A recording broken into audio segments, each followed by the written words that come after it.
Bapa di dalam surga, terima kasih Tuhan. Kami bersyukur pagi hari ini kami boleh bersama-sama mengikuti ibadah sekolah minggu di rumah kami masing-masing. Terima kasih ya Tuhan untuk setiap berkat-Mu dalam hidup kami. Tuhan, biarlah pagi hari ini kami boleh dengan sukacita datang memuji nama Tuhan, mendengarkan firman Tuhan. Kiranya Tuhan memberkati sekolah minggu kami dari awal hingga akhir. Terima kasih ya Tuhan Yesus, hanya di dalam nama-Mu kami berdoa dan mengucap syukur. Amin. Nah adik-adik, sebagai anak Tuhan, kita mau selalu tetap setia memuji nama Tuhan, tetap bergembira.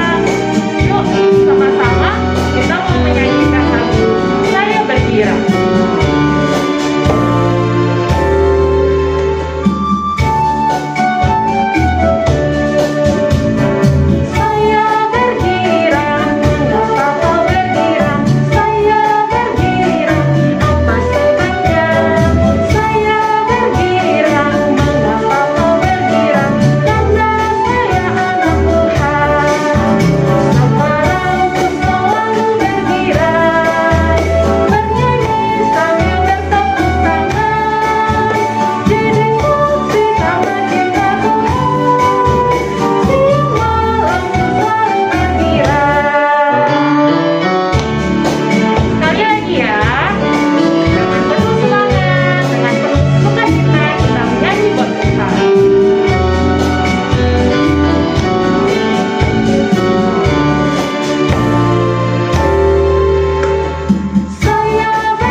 Sebentar lagi kita mau mendengarkan firman Tuhan.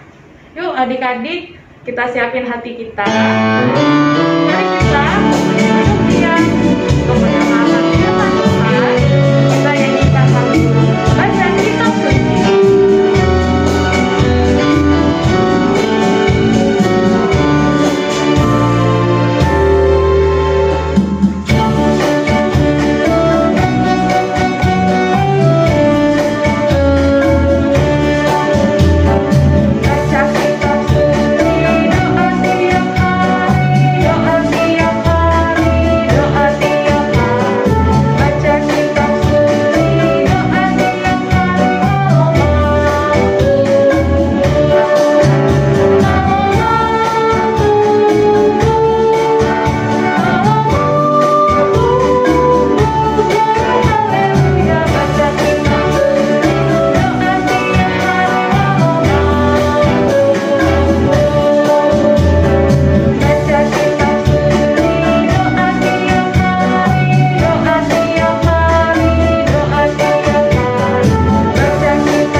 Shalom, selamat pagi adik-adik yang dikasihi Tuhan. Kita bertemu lagi di dalam kesempatan ini. Kita sama-sama sampai di dalam kesempatan untuk membaca dan merenungkan firman Tuhan, mendengarkan cerita firman Tuhan. Tapi sebelum itu, ayo kita sama-sama tutup mata, kita lipat tangan, kita berdoa. Yuk kita sama-sama berdoa. Tuhan Yesus, terima kasih karena Tuhan sudah memberikan kepada kami waktu dan kesempatan ini untuk kami boleh sama-sama duduk diam mendengarkan firman Tuhan. Tolong Lose yang akan menceritakan firman Tuhan, dan juga Tuhan menolong kami semua untuk boleh mendengarkan, boleh mengerti, boleh memahami, dan boleh melakukan firman Tuhan. Terima kasih Bapa, di dalam nama Tuhan Yesus kami berdoa. Amin. Ya, adik-adik yang dikasihi Tuhan, saat ini kita akan bersama-sama mendengarkan kisah tentang satu tokoh ya yang ada dalam Alkitab. Beliau ini adalah seorang raja. Wah, raja yang cukup terkenal, yang banyak ditulis di dalam Alkitab ya. Siapakah dia? Ya, kita akan sama-sama mendengarkan kisah tentang Raja Salomo. Ya, Raja Salomo terdapat di dalam 1 Raja-Raja pasal 5 dan seterusnya. Nah, adik-adik boleh siapkan, ambil Alkitabnya masing-masing. Nanti kita akan bersama-sama juga ada buka bagian dari firman Tuhan ya. Ayo kita sama-sama persiapkan Alkitab kita masing-masing. Nah, ceritanya bagaimana adik-adik? Si Raja Salomo ini kita tahu dia adalah anak dari raja juga yang cukup terkenal, yaitu Raja Daud. Ya kita tahu ya, Raja Daud ini siapa? Beliau ini adalah seorang raja yang juga begitu dekat dengan Tuhan. Kita kenal sekali kisahnya ya ketika Raja Daud mengalahkan Goliat. Nah, Salomo ini adalah putra dari Raja Daud. Nah, ceritanya adik-adik, pada suatu saat Raja Salomo ini sedang berdiri di pelataran atau serambi istananya. Hatinya begitu senang, begitu sukacita. Kenapa? Wah, karena dia merasakan betapa Tuhan itu begitu baik. Loh, kok bisa begitu? Iya, karena di dalam masa pemerintahan Salomo, Tuhan memberkati, Tuhan menolong, sehingga kondisi bangsa Israel pada saat itu penuh ketentraman, penuh kedamaian ya, tidak ada kekacauan, tidak ada perang adik-adik ya, sehingga rakyat itu bisa hidup dengan tentram, rakyat bisa melakukan pekerjaan mereka dengan baik, mereka yang berladang, mereka yang melakukan perdagangan, semua bisa menjalankan aktivitas atau kegiatannya dengan baik. Nah, ketika Salomo merasa sukacita, merasa senang ini, dia terus melayangkan pandangan matanya itu ke seberang, ke satu bukit. Bukit itu namanya Bukit Moria, adik-adik. Ya, sambil memandang, Salomo kemudian berpikir dalam hatinya, wah, alangkah indahnya ya kalau bisa berdiri bait Allah, rumah untuk Tuhan di situ, di bukit itu, seperti yang sudah pernah direncanakan oleh papaku dulu, yaitu Raja Daud. Wah, rupanya karena hati yang penuh sukacita, penuh syukur ini, adik-adik ya, muncul keinginan dalam hati Raja Salomo untuk mendirikan bait Allah. Wah, mestinya nanti ini bait Allah ini dibuat dari batu-batu yang indah, tiang-tiang tembaga yang bagus gitu ya, dan nanti akan dilapisi emas. Wah, Raja Salomo sudah terpikir ya adik-adik di dalam hatinya. Tapi kemudian Raja Salomo berpikir adik-adik, bagaimana ya caranya aku bisa mendapatkan kayu-kayu yang terbaik yang bisa dipakai untuk mendirikan, membangun rumah Allah ini. Nah, rupanya Tuhan mengingatkan di dalam hatinya Raja Salomo, oh iya, ada satu sahabat dari Raja Daud, teman dari papanya Salomo ini, yaitu Raja Hiram, yang berasal dari kota Tirus. Nah, dulu pada waktu Raja Daud merebut Yerusalem, Raja Hiram inilah yang membantu memberikan kayu-kayu aras untuk dipakai membangun istana Raja Daud. Wah, Raja Salomo terpikir, ya, barangkali kita bisa minta bantuan kepada Raja Hiram. Maka tidak tunggu lama, Raja Salomo menuliskan pesan, meminta bantuan kepada Raja Hiram. Intinya, Raja Salomo bercerita begini, Raja Hiram, saat ini kondisi negaraku sudah begitu tenang, begitu aman karena pertolongan Tuhan. Dan aku ingin mendirikan rumah bagi nama Tuhan, rumah bagi Tuhan, bait Allah, sebagaimana yang sudah direncanakan oleh ayahku Daud dulu. Karena itu saya mohon, kiranya engkau bisa membantu dengan mengirimkan kayu-kayu aras ya dari Gunung Libanon, supaya kami bisa membangun bait Allah ini. Nanti pekerja-pekerjaku akan membantu pekerja-pekerjamu dalam mengerjakan pekerjaan kayu. Maka pesan ini dilayangkan kepada Raja Hiram oleh Raja Salomo. Nah, lalu bagaimana adik-adik jawaban dari Raja Hiram yang diminta tolong sama Raja Salomo ini? Nah, ayo kita baca sama-sama yuk. Kita buka Alkitabnya di dalam 1 Raja-Raja 5 ayat 7 dan 8. Ayo kita buka sama-sama 1 Raja-Raja 5 ayat 7 dan 8. Sudah dapat adik-adik semua? Lalu saya akan bacakan ya. Begini firman Tuhan. Maka segera sesudah Hiram mendengar pesan dari Salomo itu, ia sangat bersukacita serta berkata, terpujilah Tuhan pada hari ini, karena ia telah memberikan kepada Daud seorang anak yang bijaksana untuk mengepalai bangsa yang besar ini. Lalu Hiram mengutus orang kepada Salomo mengatakan, aku telah mendengar pesan yang kau suruh sampaikan kepadaku tentang kayu aras dan kayu sanobar. Aku akan melakukan segala yang kau kehendaki.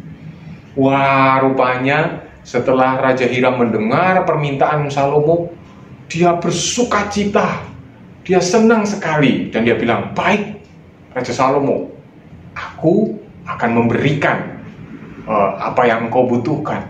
Terpujilah Tuhan, karena dia sudah memilih engkau, memakai engkau mengepalai bangsa yang besar ini. Raja Hiram juga dipenuhi oleh sukacita mendengar niat daripada Raja Salomo untuk membangun bait Allah ini. Wah, kita juga melihat ya, ternyata persahabatan ini terjalin begitu indah antara Raja Salomo juga dengan teman ayahnya, yaitu Raja Hiram. Gitu ya. Lalu apa yang terjadi berikutnya adik-adik? Selanjutnya kita melihat bait Allah mulai dibangun di Bukit Moria tadi, gitu ya. Apa yang dilakukan oleh Raja Salomo? Kemudian Raja Salomo memilih 30.000 orang yang rajin untuk membantu di dalam pembangunan itu ya. 10.000 dikerahkan untuk memotong atau menebang pohon-pohon aras gitu ya di Lebanon. Mereka bekerja selama 1 bulan, lalu kemudian 2 bulan kemudian mereka boleh beristirahat, boleh libur. Kemudian 10.000 orang yang berikutnya bekerja, melanjutkan pekerjaan mereka. Demikian juga untuk 10.000 yang berikutnya, sehingga ada total 30.000 adik-adik yang dikerahkan oleh Raja Salomo. Bahkan lebih jauh lagi, Raja Salomo juga mengumpulkan orang-orang di sekitar kerajaan. Tadi itu kan yang 30.000 itu baru mengerjakan untuk mempersiapkan kayu-kayunya, menebang kayu-kayunya. Nah, kemudian Raja Salomo mengumpulkan lagi ya di sekitar kerajaannya dengan jumlah yang lebih banyak lagi, 150.000 orang banyaknya. Mereka bertugas mengangkat kayu-kayu, mengangkut batu-batu untuk dibawa ke Yerusalem kepada ahli-ahli yang akan mengerjakan bait Allah ini. Wah, ini satu pekerjaan yang besar, satu pekerjaan yang luar biasa. Tetapi dikerjakan, ditempuh oleh Raja Salomo ya, meskipun pekerjaannya sulit, karena dia sukacita sekali ingin mendirikan bait Allah. Nah, pertanyaannya lagi, berapa lama tuh adik-adik ya pembangunan bait Allah itu selesai? Ayo kita baca lagi kelanjutannya di dalam 1 Raja-Raja pasal yang ke-6. Kita baca ayat yang pertama dan ayat yang ke-38. Kita akan tahu berapa lama pembangunan rumah Tuhan atau bait Allah ini. 1 Raja-Raja pasal 6 ayat yang pertama, lalu saya akan bacakan. Dan terjadilah pada tahun ke-480 sesudah orang Israel keluar dari tanah Mesir, pada tahun ke-4 sesudah Salomo menjadi raja atas Israel, dalam bulan Siu, yakni bulan yang kedua, maka Salomo mulai mendirikan rumah bagi Tuhan. Nah, ini mulainya ya adik-adik ya. Disebutkan di sini di ayat yang pertama. Lalu kita buka di ayatnya yang ke-38. Di ayat yang ke-38 berbunyi demikian. Dan dalam tahun yang ke-11, dalam bulan Bul, yaitu bulan ke-8, selesailah rumah itu. Kalau kita lihat tadi di ayat pertama, dalam tahun ke-4, lalu kemudian ayat ke-38, dibilang tahun ke-11, selesailah rumah itu dengan segala bagian-bagiannya. Jadi berapa adik-adik? 11 kurang 4? Betul sekali, pinter ya. Jadi 7 tahun lamanya ia mendirikan rumah Tuhan itu. Wah, adik-adik, luar biasa ya. Berapa lamanya dikerjakan? 7 tahun. Lama sekali ya. Mungkin kalau adik-adik dari kelas 1 sampai dengan sudah lulus selesai SD, masih belum selesai gitu pembangunan rumah Tuhannya ya. 7 tahun dikerjakan. Begitu luar biasa. Nah terus adik-adik, yang menarik juga apa yang ada di dalam bait Allah ini? Oh, di dalam bait Allah ini ada ruang yang namanya ruang Maha Kudus, ya, satu ruang yang terpisah dari ruang lainnya, dan di dalam tempat itu akan diletakkan tabut perjanjian Allah yang isinya adalah 2 loh batu, ya, 2 loh batu ini yang berisi tentang 10 hukum Taurat, gitu ya.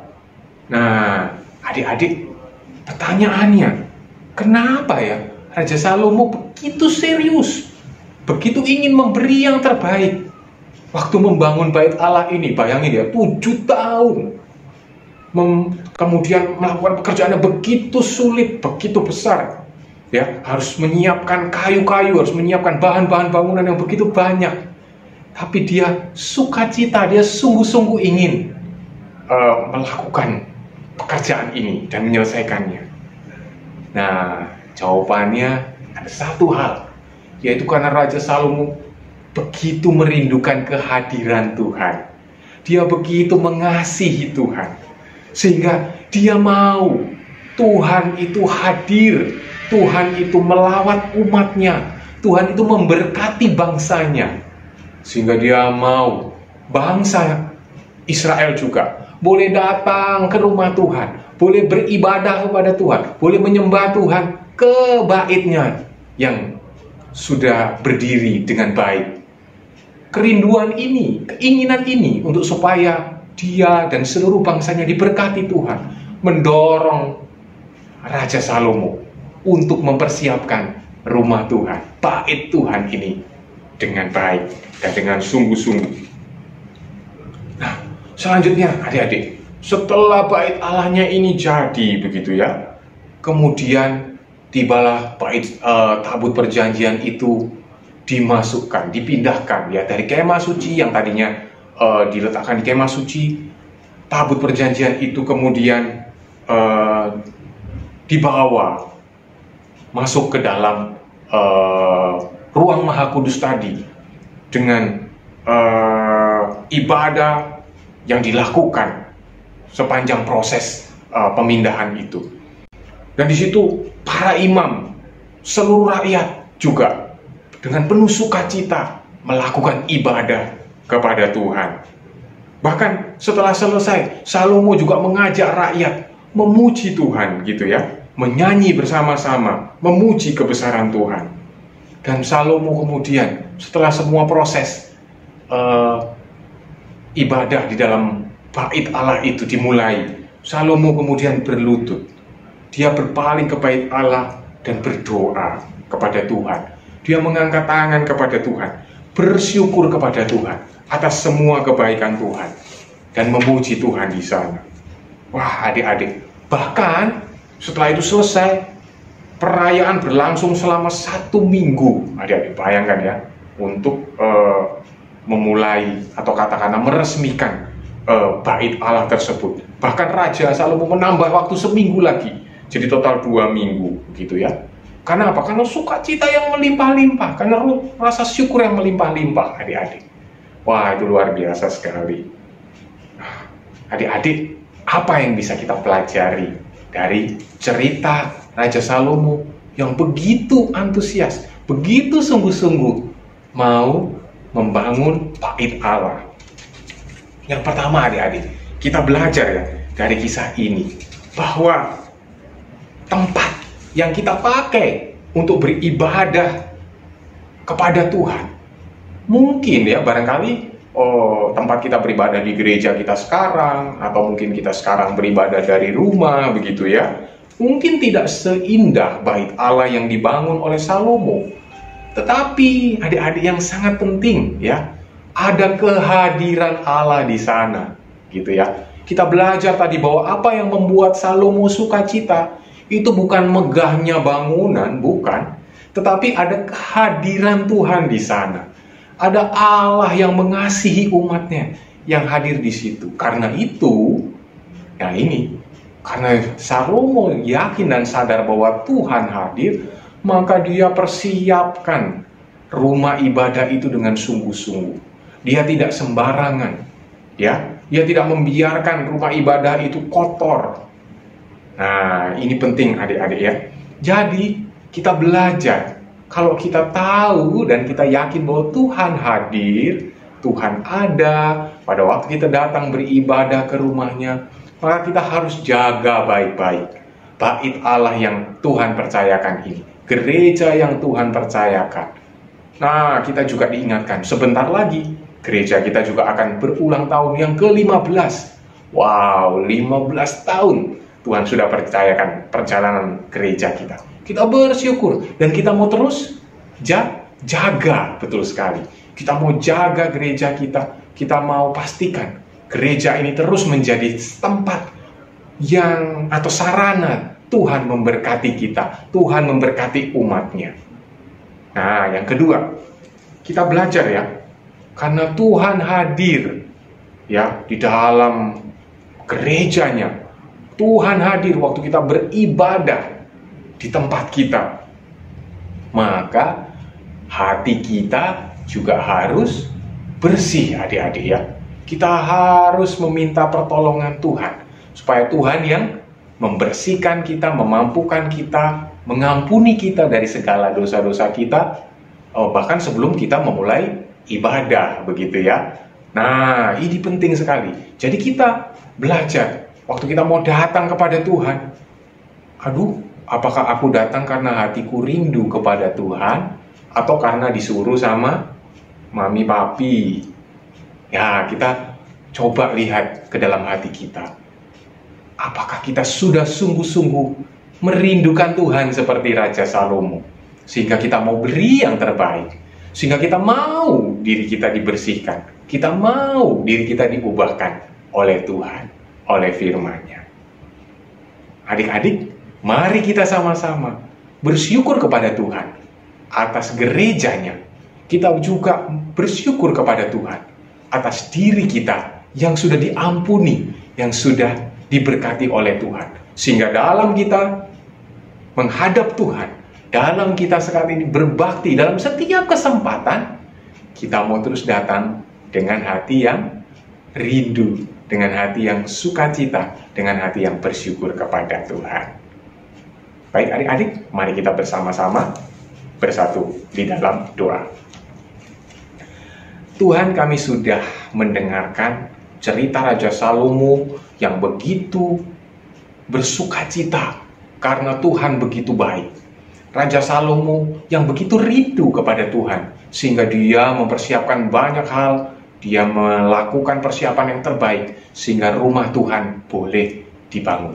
Kami belajar supaya kami juga menghargai rumah Tuhan, menghargai kehadiran Tuhan di dalam setiap waktu, terutama ketika kami hadir di rumah-Mu, ketika kami beribadah, ketika kami dalam waktu-waktu kami beribadah kepada Tuhan. Terima kasih Bapa, tolong kami untuk selalu ingat, menghargai, dan bersyukur kepada Tuhan. Di dalam nama Tuhan Yesus, kami berdoa dan mengucap syukur. Amin. Terima kasih adik-adik sudah mendengarkan. Kiranya Tuhan Yesus memberkati kita semua. Tuhan Yesus memberkati. Nah, adik-adik, kita udah selesai dengerin firman Tuhan ya tentang Salomo membangun bait Allah. Nah, bait Allah itu dikenal juga tuh dengan nama gereja, tempat kita untuk beribadah kepada Tuhan. Nah, adik-adik, walaupun di masa pandemi saat ini kita nggak bisa datang ke gereja untuk beribadah kepada Tuhan, tapi adik-adik jangan sedih, tetap harus semangat ya untuk beribadah kepada Tuhan melalui online. Nah, tetap setia, rajin ke sekolah minggu, tetap cinta Tuhan. Seperti Salomo tuh, cinta Tuhan, dia membangun bait Allah untuk bisa beribadah kepada Tuhan.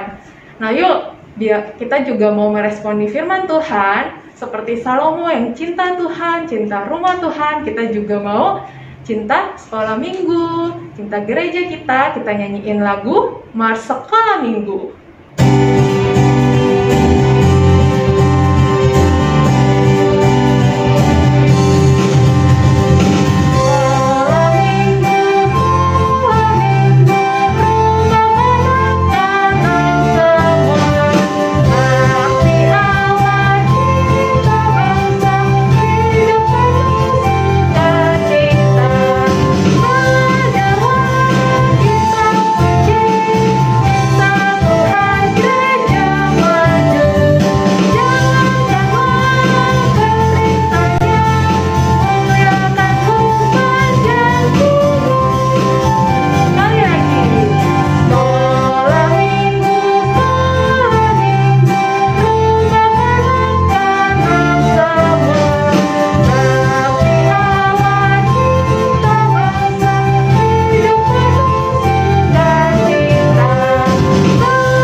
Adik-adik, tiba saatnya untuk kita memberikan persembahan. Mari kita siapkan persembahan kita mau beri buat Tuhan Yesus.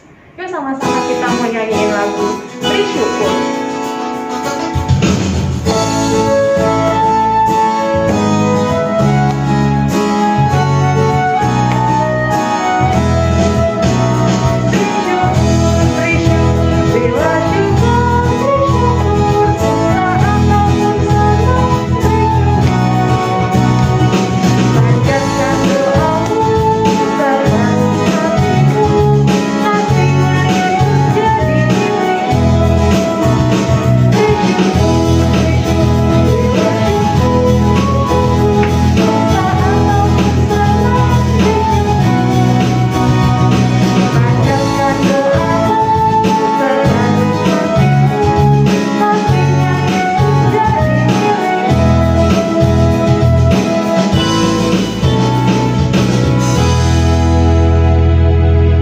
Persembahan hari ini akan dipimpin oleh teman kita, Harry.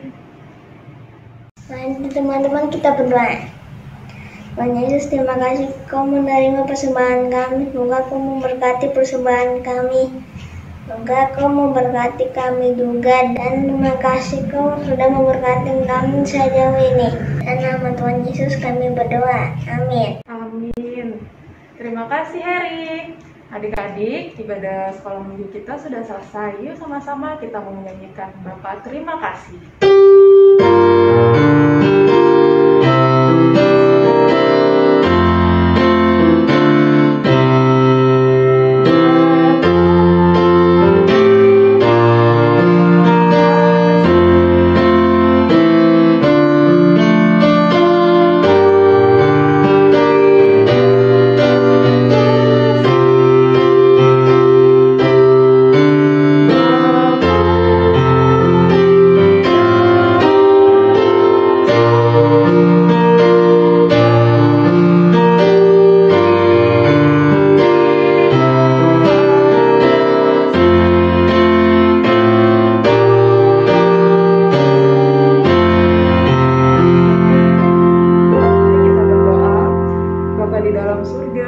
Terima kasih Tuhan untuk hari ini kami boleh mengikuti ibadah sekolah minggu. Terima kasih untuk firman yang boleh kami dengar Tuhan. Biarlah di tengah situasi pandemi ini kami boleh tetap semangat ya Tuhan, untuk boleh terus beribadah kepada Tuhan, untuk tetap setia memuji Tuhan, tetap setia dan rajin mendengarkan dan membaca firman Tuhan. Terima kasih ya Tuhan, Kau pimpin ya Tuhan aktivitas kami ke depannya. Terima kasih ya Tuhan Yesus, hanya di dalam nama-Mu kami berdoa dan mengucap syukur. Amin. Nah adik-adik, sampai ketemu minggu depan ya. Selamat hari Minggu, Tuhan Yesus memberkati.